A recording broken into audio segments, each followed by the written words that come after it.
Well, of course, Mother's Day is right around the corner, if you can believe it. I know I can't. And you might be looking for a mother-daughter bonding routine or even some gifts for mom. Here to have all of that covered is Miss Sylvia Brownlee with Skin by Brownlee. Thank you so much for joining us this morning. Thank you for having me. Of course. So I love this idea of using skincare as a way for moms and daughters to bond. Kind of tell me a little bit about that and how people can take the first step into fostering or cultivating that.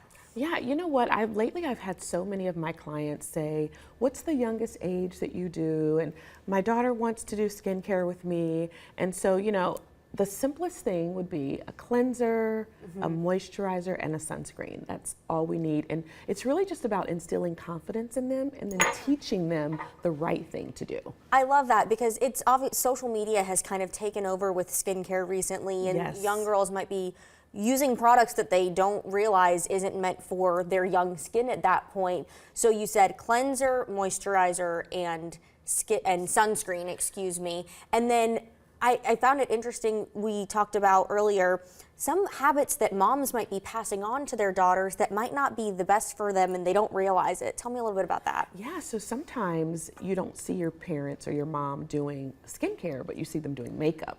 So we want to be sure to make sure they understand skincare first, makeup second, and then if they are wearing the makeup, how to properly remove it, and then to do their skincare after. So that way they're not learning from TikTok or Instagram. They want to learn. We want them to learn the right way and what's good for their skin, and understanding everyone's skin is different. I love that. And especially, of course, the bonding that goes within that it's too. so fun, put on your little headbands and cleansing, in the mirror for 60 seconds and just teaching them that one little step on the importance of cleansing their skin. And then it's like that special time that you have.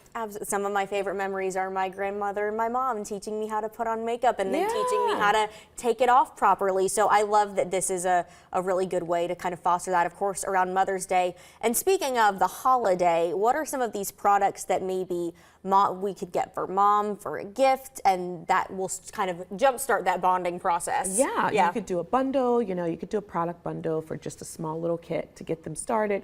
You can do a facial, you can treat them to a facial. You could come in together and do mother-daughter facials. So many options. Yes, I love that. Anything else you want to share about also on this topic of, young girls maybe overdoing it with certain skincare products? Anything that they should really be staying away from? You know what? I would say stay away from those active serums, glycolic, salicylic, mandelic, lactic. If they're under like 15, they probably don't need that and they could be ruining their skin. Sticking with that simple, gentle routine is best when they're that age. I love it. And of course, you're offering all of the things people need to make this happen. Where can people find you in your business? Yeah, www.skinbybrownleeandco.com. All of our social channels are skinbybrownleeandco.com as well. Perfect. Sylvia, as always, thanks so much for joining us with that information. We appreciate it. Yeah, thanks for having me. Of course. And stick with us. We'll be right back after this.